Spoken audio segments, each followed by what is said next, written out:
Hello guys, good morning to all of you. आज का हमारा टॉपिक है एप्लीकेबिलिटी ऑफ कंपोजिशन स्कीम, यानी कंपोजिशन स्कीम कहाँ कहाँ पर अप्लाई होती है। लास्ट वीडियो में हम लोग कंपोजिशन स्कीम के बारे में बात कर रहे थे कि कंपोजिशन स्कीम क्या होती है, कि एक स्मॉल टैक्स पेयर को क्या करना पड़ेगा। जो आपके जीएसटी के बहुत सारे कंप्लायंस हैं उसको पूरा नहीं करना पड़ेगा, वो अपने आप को कंपोजिशन स्कीम में रजिस्टर करवाए और एक फ़िक्स परसेंटेज जो कि बहुत लो है as compare to normal GST rate, उसके अकॉर्डिंग टैक्स को पे कर दे। फिर हमने फर्दर ऑन इसकी फ़ीचर्स, इसके बेनिफिट्स और लिमिटेशन की बात की थी। आज हम इसकी एप्लीकेबिलिटी की बात कर रहे हैं कि कहाँ पर कौन जो है कंपोजिशन स्कीम का बेनिफिट उठा सकता है। कंपोजिशन स्कीम का बेनिफिट एक रजिस्टर्ड पर्सन उठाएगा। देखो ऑब्वियस सी बात है, जो टैक्स को पे करेगा वही पर्सन क्या करेगा, जीएसटी का बेनिफिट उठाएगा। और दूसरा हमने बोला था कि आप एक स्मॉल टैक्स पेयर होनी चाहिए, यानी जो आपकी एग्रीगेट टर्नओवर है वो बिलो थ्रेश होल्ड लिमिट होनी चाहिए। यानी एक लिमिट बताई गई है कि अगर आपकी जो टर्नओवर है उससे कम है तो ही आप क्या कर सकते हो, अपने आप को कंपोजिशन स्कीम के अंदर रजिस्टर करवा सकते हो। पहले बात करते हैं रजिस्टर्ड पर्सन की, कि आपका रजिस्टर्ड टैक्सेबल पर्सन ही क्या कर सकता है, अपने आप को कंपोजिशन स्कीम के अंदर ला सकता है। अब ये जो रजिस्टर्ड टैक्सेबल पर्सन है, इसके साथ भी कुछ कंडीशन है कि हर रजिस्टर्ड पर्सन अपने आप को कंपोजिशन स्कीम में नहीं ला सकता। कुछ कंडीशन है, अगर वो उनको फुलफिल करता है तो ही वो अपने आप को कंपोजिशन स्कीम के अंदर ला पाएगा। जो ये आपकी कंडीशंस हैं वो आपकी स्पेसिफाइड हैं सेक्शन 10 के सब सेक्शन 2 में। फर्स्ट कंडीशन है आपकी note engaged in non taxable supply. इसका मतलब है कि जो आपका पर्सन है जो अपने आप को कंपोजिशन स्कीम में रजिस्टर करवाना चाहता है, वो किसी भी नॉन टैक्सेबल यानी ऐसी सप्लाई जिसके ऊपर टैक्स नहीं लगता, जीएसटी नहीं लगता, उसकी सप्लाई में इन्वॉल्व नहीं होना चाहिए। यानी वो किसी भी ऐसी गुड्स या सर्विसेज की सप्लाई नहीं करेगा जो कि नॉन टैक्सेबल है। अगर वो करता है तो ऐसे में वो कंपोजिशन स्कीम का बेनिफिट नहीं ले सकता। दूसरा है note making inter state outward supply.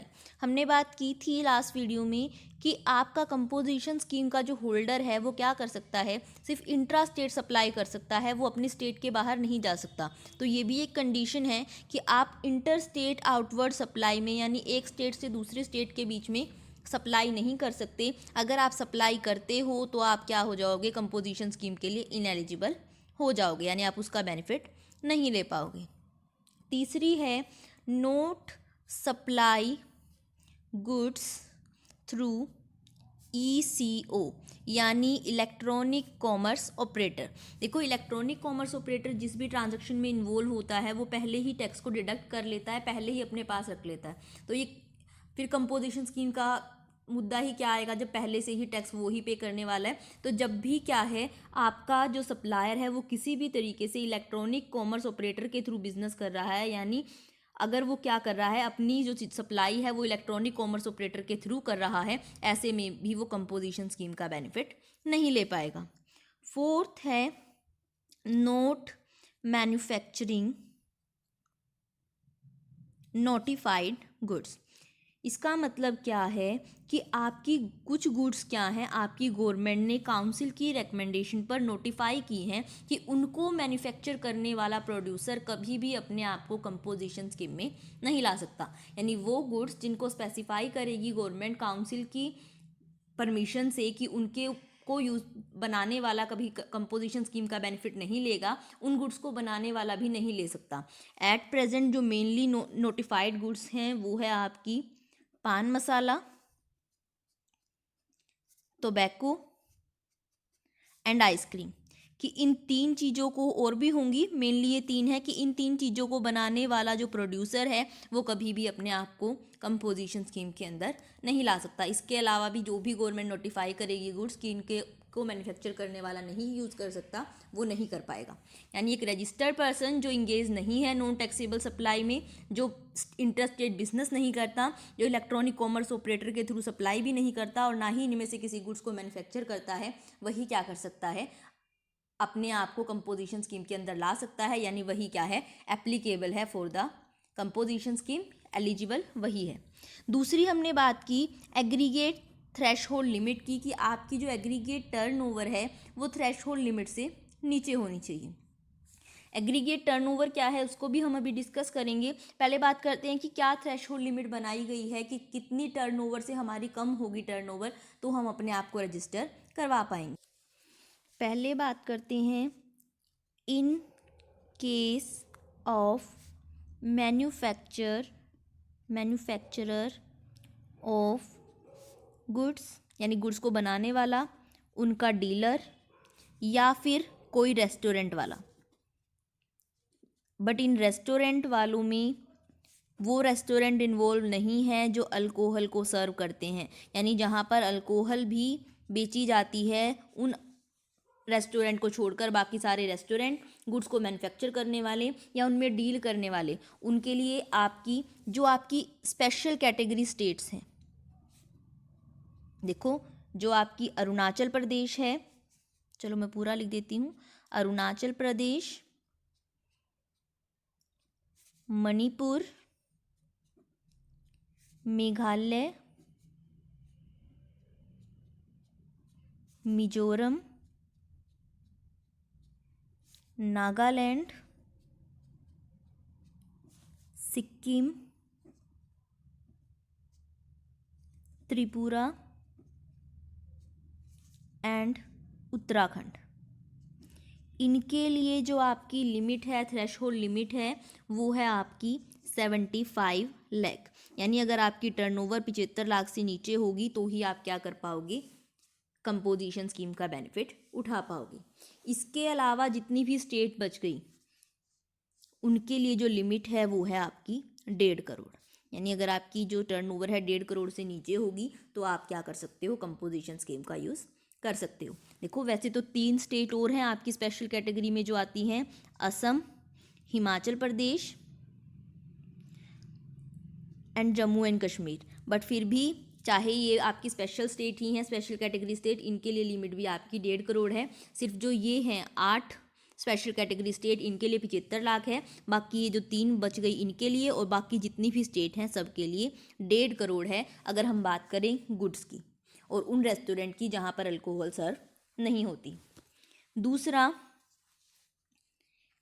In case of services, यानी जहाँ पर जो सप्लायर है वो सर्विसेज देता है या फिर गुड्स और सर्विसेज दोनों का कॉम्बिनेशन देता है, तो वहाँ पर जो लिमिट है वो आपकी 50 लाख है। यानी 50 लाख से नीचे आपकी टर्नओवर होगी तो ही आप कंपोजिशन स्कीम का बेनिफिट उठा सकते हो, अदरवाइज नहीं।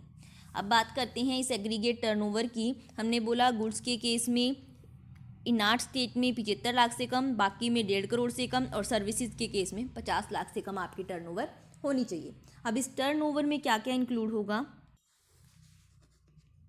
इस एग्रीगेट टर्नओवर में सबसे पहले हमारी आएंगी जितनी भी taxable supply, value of all taxable supply, यानी जो आपका टैक्स पेयर है, रजिस्टर्ड पर्सन है, उसने जितनी भी टैक्सेबल सप्लाई की हैं, प्लस जितनी भी उसने एग्जम्प्ट सप्लाई की हैं, वैल्यू ऑफ एग्जम्प्ट सप्लाई,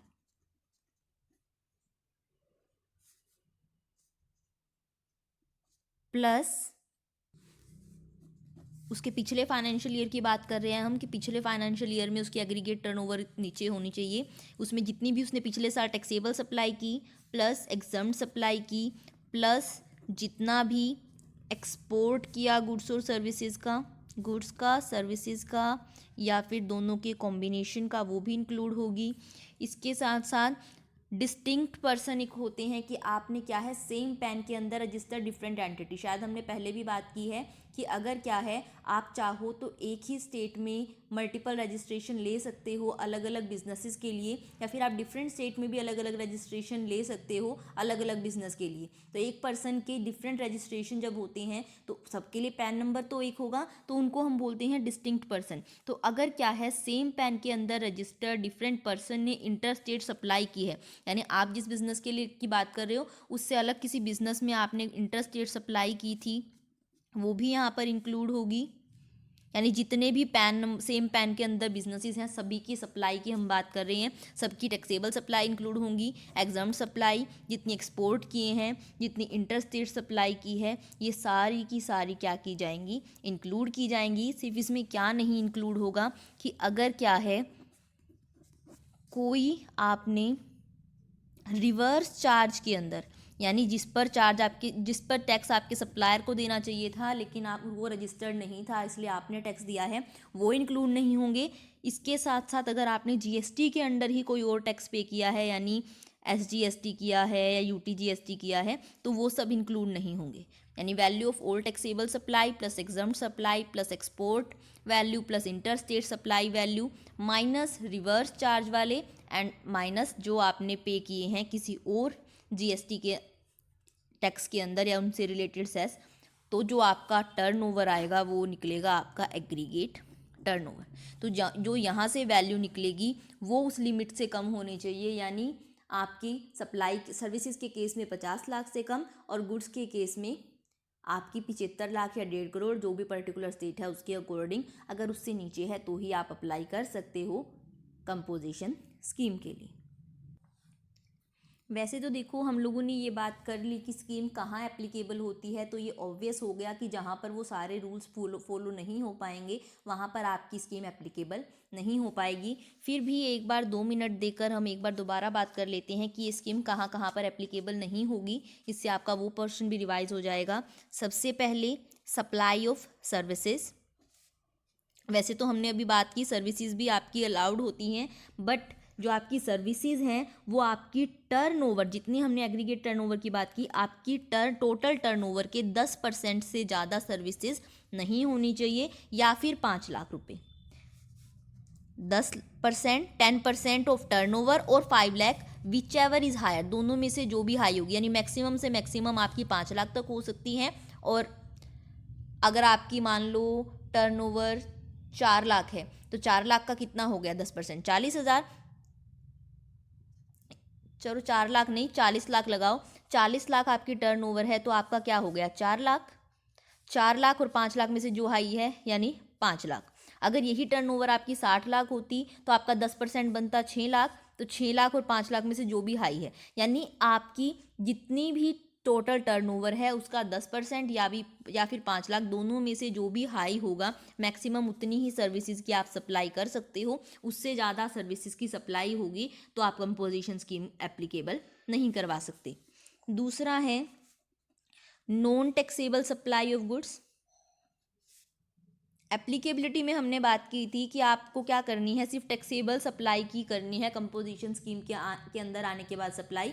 तो अगर आप नॉन टैक्सेबल गुड्स की सप्लाई कर रहे हो तो भी आप कंपोजिशन स्कीम के लिए एलिजिबल नहीं हो।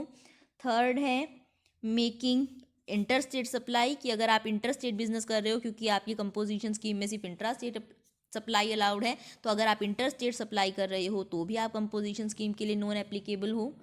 फोर्थ है सप्लाई थ्रू ईसीओ। ये भी हमने भी बात की कि इलेक्ट्रॉनिक कॉमर्स ऑपरेटर के थ्रू अगर आप बिजनेस कर रहे हो, सप्लाई कर रहे हो, तो भी आप इस स्कीम के अंदर नहीं आ सकते। And lastly manufacturer of notified goods, यानी जो हमने आइसक्रीम, पान मसाला और तंबाकू की बात की थी, अगर आप उनको प्रोड्यूस कर रहे हो तो भी आप क्या कर सकते हो, क्या नहीं कर सकते, कंपोजिशन स्कीम के अंदर नहीं आ सकते। आज का हमारा लास्ट टॉपिक है tax rate applicable under composition scheme. हमने बोला था कि जो आपकी कंपोजिशन स्कीम है उसके अंदर टैक्स रेट बहुत ही लो है, तो अब उस लो रेट की हम बात कर रहे हैं कि कितना लो है, यानी कितनी रेट रखी गई है कंपोजिशन स्कीम के अंदर।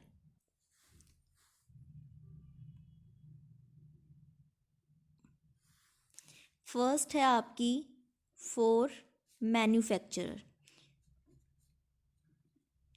गुड्स की बात कर रहे हैं हम कि गुड्स के केस में अगर आपका बिजनेस मैन्युफैक्चरिंग का है, गुड्स को मैन्युफैक्चर करते हो, तो ऐसे में जो रेट एप्लीकेबल होगी वो होगी 2%, 1% CGST एंड 1% या तो SGST होगा अगर इंट्रा स्टेट करोगे, या फिर इंट्रा यूनियन टेरिटरी करोगे तो UTGST। ये तो बात फिक्स है, होगा तो इंट्रा स्टेट ही, यानी अगर जहाँ पर आप स्टेट सेल कर रहे हो वो UTGST है, यूनियन टेरिटरी है तो वो UTGST लगेगा, और स्टेट है तो SGST।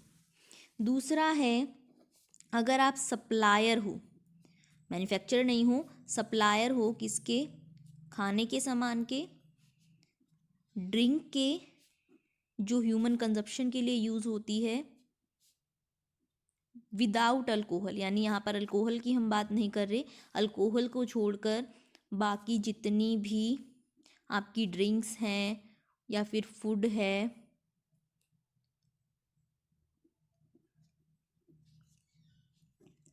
रेस्टोरेंट भी आ गए यहाँ पर वो रेस्टोरेंट नहीं जहाँ पर अल्कोहल होती है, तो उनके केस में है आपकी 5%, 2.5% जिसमें आपका CGST है, और बाकी का 2.5%, 50-50% ही होता है दोनों, 50% हिस्सा स्टेट का होता है और 50 सेंट्रल का। तो यहाँ पर SGST या UTGST जो भी केस होगा। और इनके अलावा और कोई भी गुड्स हो तो उसके केस में जो रेट है आपकी वो 1% है, यानी 0.5% CGST एंड 0.5% SGST या फिर UTGST। ठीक है, तो गुड्स के केस में मैन्युफैक्चरर हो तो 2%, 1% CGST, 1% SGST। अगर आप सप्लायर हो फूड या ड्रिंक के जो ह्यूमन कंजप्शन के लिए है सिर्फ अल्कोहल को छोड़कर तो 5%, 2.5% CGST और 2.5% SGST या UTGST। और उनको छोड़कर कोई और गुड है, यानी कोई और गुड्स है, तो ऐसे में 1%, 0.5% CGST एंड 0.5% SGST या UTGST।